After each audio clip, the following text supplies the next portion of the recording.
Você já ouviu essa história?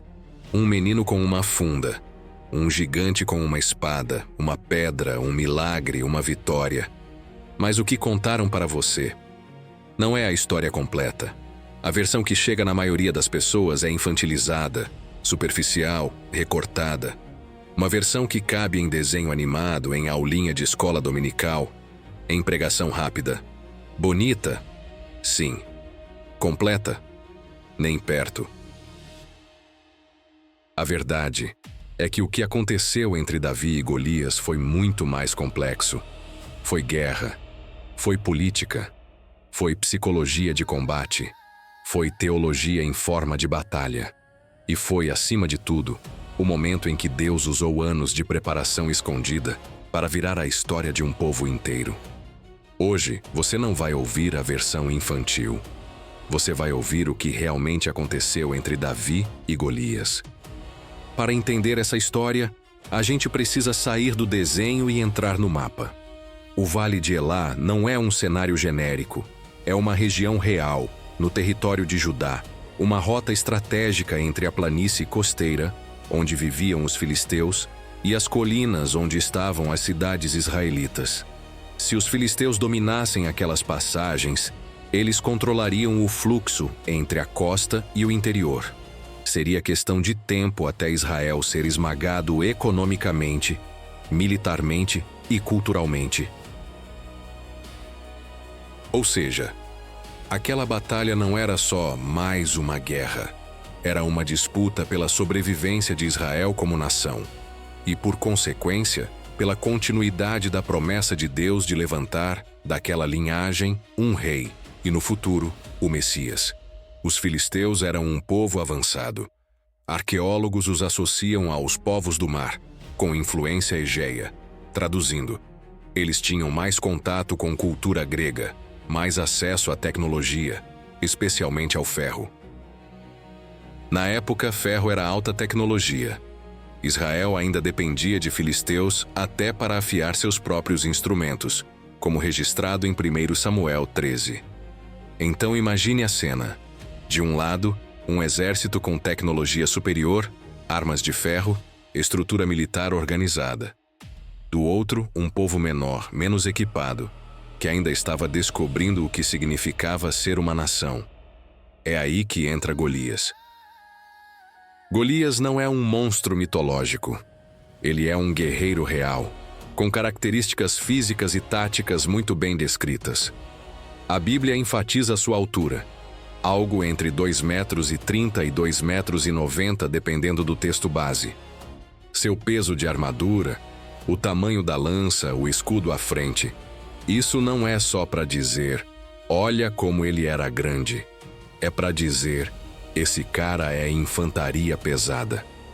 Infantaria pesada é o tipo de soldado que luta no corpo a corpo, protegido por armadura, confiando na força bruta. É o tanque de guerra da antiguidade. Mas existe outro detalhe. Muitos estudiosos acreditam que Golias tinha acromegalia, uma doença causada por um tumor na hipófise que faz a pessoa crescer além do normal. Isso explica sua altura extrema, sua aparência intimidante.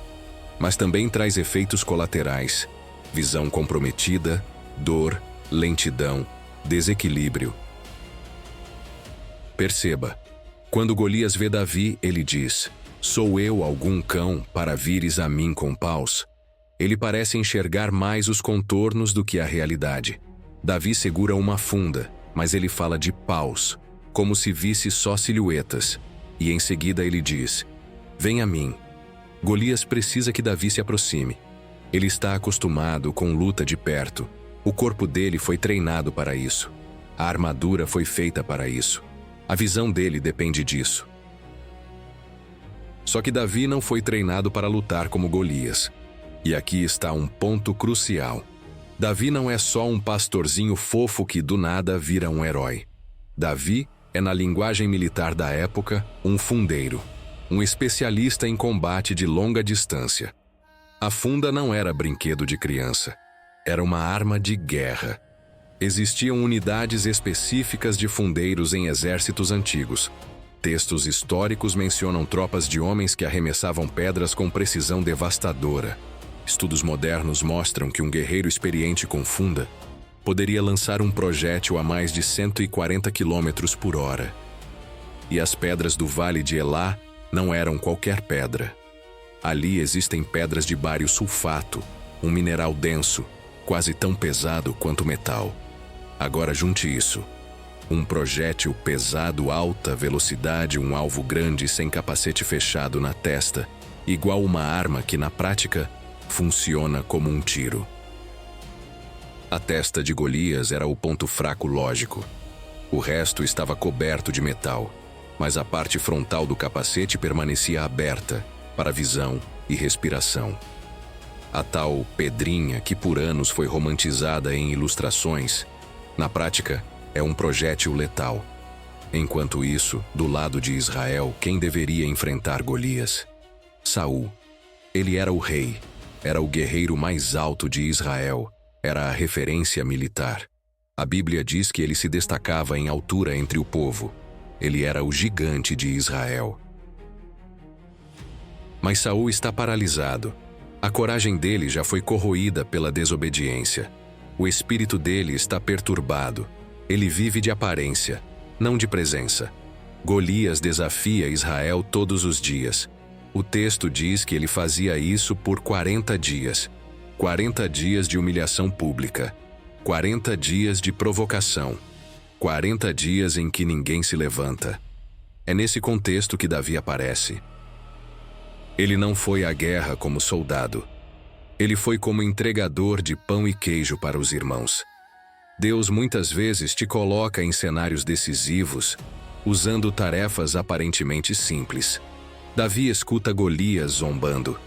E ele não enxerga só um homem grande. Ele enxerga um ataque à honra de Deus. Enquanto todo mundo olha para o tamanho de Golias, Davi olha para o tamanho da afronta. A mentalidade dele é diferente. Saul enxerga Golias e pensa: ele é grande demais para ser derrotado. Davi enxerga Golias e pensa: ele é grande demais para eu errar. É por isso que quando Saul tenta vestir Davi com a própria armadura, Davi recusa. Não porque a armadura era grande, como se vê em desenho. O texto diz que ele não estava acostumado com aquilo. Traduzindo, aquele não era o tipo de guerra para o qual Deus o treinou. Davi não vai lutar como Golias quer. Ele vai lutar como Deus o treinou na solidão dos campos, defendendo o rebanho de leões e ursos. Essa é uma das grandes lições desse relato. Deus não te prepara na vitrine. Ele te prepara no anonimato. A batalha que todo mundo vê é só o resultado de anos de batalhas que ninguém viu. Davi pega sua funda. Escolhe 5 pedras lisas do ribeiro. Por que 5? Teólogos têm várias interpretações. Alguns dizem que poderia ser por segurança, caso errasse. Outros lembram que Golias tinha irmãos guerreiros. Outros associam ao número simbólico de graça. Mas na prática uma coisa é certa. Davi não está indo para testar sorte. Ele está indo preparado. Ele sabe o que faz com aquela arma. Golias se aproxima confiante, pesado, intimidante. A cena é brutal. Não existe música de fundo. Não existe desenho fofo. É cheiro de suor, de metal, de medo, de poeira levantando. E aí acontece algo decisivo. Davi corre na direção dele. Essa corrida não é suicídio. É tática. Ao correr, Davi aumenta a velocidade relativa do projétil. Ele reduz o tempo de reação do inimigo. Ele assume o controle da distância. Ele gira a funda. Não é um gesto improvisado. É técnica refinada. Ele já fez aquilo centenas de vezes. A pedra voa. Atinge Golias na testa. Não faz um galo. Ela afunda. O texto diz que a pedra cravou-se na testa. Isso implica fratura craniana, traumatismo, possivelmente dano imediato no cérebro. Golias cai com o rosto em terra. O gigante desaba. Os filisteus que confiavam na imagem de invencibilidade humana desmoronam psicologicamente. Era mais que uma derrota física. Era uma quebra de narrativa. Davi não tinha espada. Então ele corre, pega a espada de Golias e com ela corta a cabeça do gigante. Essa parte quase nunca aparece nas versões infantis. Mas ela é importantíssima. Na cultura da época, cortar a cabeça do inimigo representava vitória total, exposição pública, uma mensagem clara. O domínio mudou de lado. É violento, é real. É assim que guerras eram travadas, e a Bíblia não esconde isso. E o que isso tem de teológico? Primeiro, mostra que Deus usa o improvável, mas não o despreparado. Davi não é só um instrumento frágil na mão de um Deus forte. Ele é alguém que Deus treinou para ser eficiente. Segundo, Davi substitui Saul. Não oficialmente ainda, mas espiritualmente, ali já fica claro. O verdadeiro rei não é o mais alto, o mais imponente, o mais experiente, o mais bonito.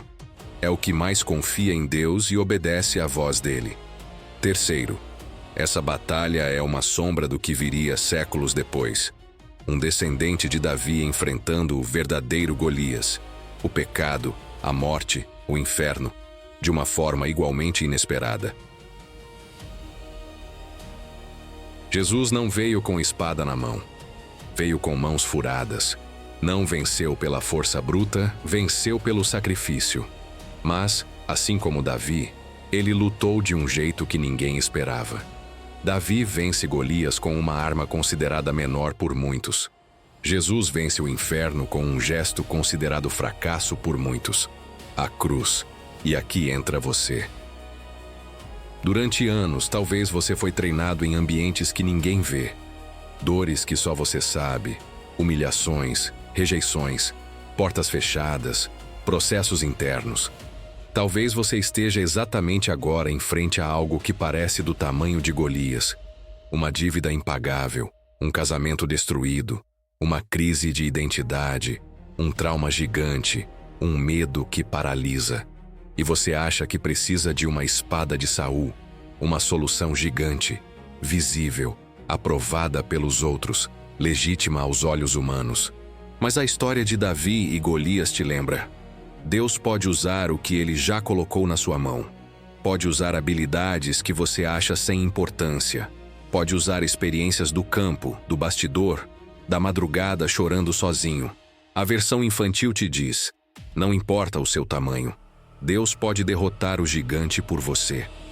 A versão adulta te diz: Deus te treinou em silêncio, e agora Ele quer derrotar gigantes através de você. O que realmente aconteceu entre Davi e Golias não foi um milagre aleatório, sem contexto. Foi o encontro entre um povo em crise, um rei em decadência, um gigante superestimado e um jovem preparado no secreto, carregando uma unção que ninguém via. No Vale de Elá, Deus não só derruba um homem enorme, ele inaugura na prática um novo tipo de liderança.